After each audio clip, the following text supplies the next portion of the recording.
Voyons ensemble comment créer une campagne Performance Max. Cette campagne permet d'être présent sur tous les canaux Google en même temps. Donc sur Gmail, sur le Search, sur Google Shopping si vous avez une campagne Google Shopping, sur YouTube, sur Google Discovery, etc. Cette campagne est basée sur l'automatisation et le machine learning. Elle va booster les performances selon vos objectifs. Il faut savoir que ce genre de campagnes sont des campagnes boîte noire où on voit très peu ce qu'il se passe à l'intérieur et comment est investi notre budget.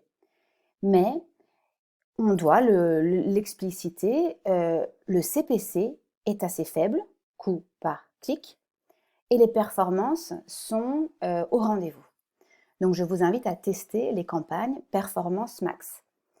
À l'intérieur, vous allez devoir créer ce qu'on appelle des assets. Ce sont des éléments créatifs, des titres, des descriptions, mettre des visuels, logos, et éventuellement vidéos si vous en avez, et dire à Google les signaux d'audience qui seraient les plus susceptibles de convertir.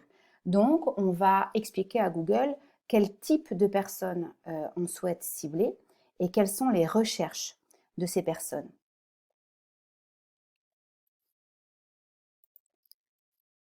Dans Google Ads, on se place au niveau campagne et on clique sur créer une nouvelle campagne. Je vais sélectionner l'objectif prospect. Vous pourriez aussi sélectionner un autre objectif, par exemple comme celui des ventes. Il va vous proposer à ce stade ou un peu plus tard de sélectionner la conversion, l'objectif que vous voulez atteindre. Moi, c'est un objectif de contact, donc je n'ai rien à changer à cet endroit-là. Et ici, je sélectionne Performance Max. Je lui donne un nom. Par exemple, je peux lui donner la date du jour.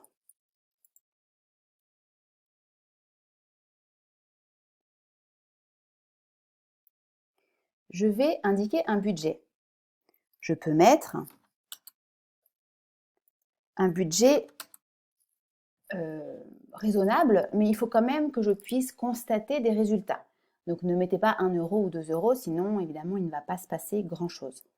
Je lui précise la stratégie d'enchère. Moi, je veux bénéficier d'un objectif conversion, donc ma stratégie d'enchère est conversion.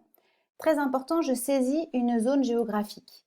Donc, si vous voulez toucher la France, moi je vous conseille d'aller dans saisir une zone géographique et d'aller inclure les 12-13 régions françaises.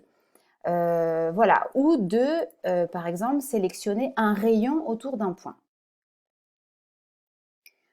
Vous pouvez soit le laisser tester toutes les URL du site, soit exclure des URL spécifiques si vous pensez qu'il y a certaines pages qui ne sont pas convaincantes sur votre site ou dont l'activité n'est pas intéressante pour vous. Et là, vous allez exclure l'URL. Dans plus de paramètres, personnellement, je n'aime pas diffuser la nuit. C'est absolument subjectif, mais j'ai l'impression que j'investis du budget pour rien. Donc moi, personnellement, je lui dis tous les jours de 6h30 à 23h30.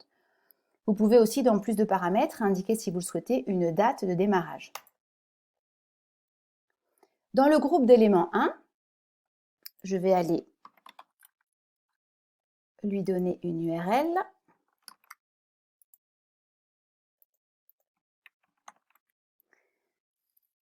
Puis, je vais aller sélectionner 5 images sur le site.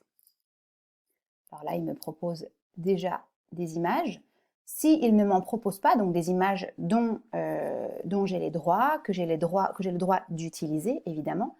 S'il ne me propose pas de visuel, je vais sur Recherche sur le site web, je mets l'URL et je lui demande d'aller chercher sur mon site des visuels. Je sélectionne de nombreux visuels. Ce qu'il faut pour Google, c'est d'avoir des visuels de tout format possible. Il faut au moins 5 visuels. Au niveau des logos, même chose. L'idéal, c'est de lui fournir au moins 5 logos de tailles différentes. Vous pouvez demander à votre graphiste de vous fournir des logos. Je vais aller sélectionner une vidéo. Bon, je le ferai plus tard pour ne pas perdre de temps. Je peux sélectionner des vidéos que j'aurais mis sur YouTube, des vidéos sur mon activité. Et enfin, je vais rédiger des titres. Alors, pour gagner un peu de temps, pour l'instant, je vais mettre du faux texte. L'idée, c'est de donner au moins à Google 5 titres différents. J'irai les rédiger plus tard. Donc, vous allez rédiger 5 titres et 5 titres longs.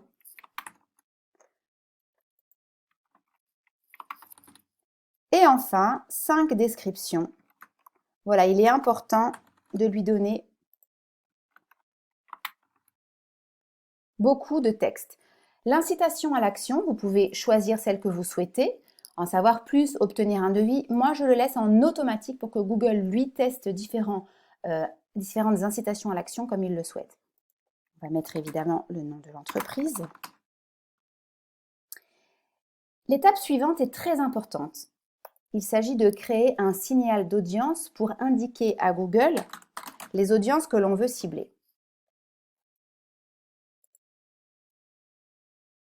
Je clique sur Nouveau segment personnalisé et là, je vais écrire des termes de recherche que mes cibles ont pu saisir.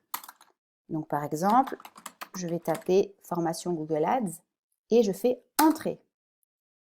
Et là, regardez, il me propose beaucoup de mots-clés et s'ils me paraissent pertinents, je vais tous les sélectionner.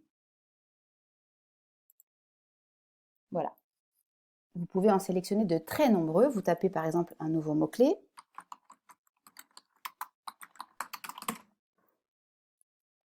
S'il vous donne des solutions, vous cliquez sur les solutions. S'il ne vous donne pas des solutions, vous mettez Entrée et ça enregistre le mot-clé. Donc vous enregistrez. Ça, c'était donc les segments personnalisés. Vos données, c'est si vous avez des fichiers clients à insérer pour aller recibler vos fichiers clients. C'est ce qui remplace le remarketing. Sinon, vous ne mettez rien.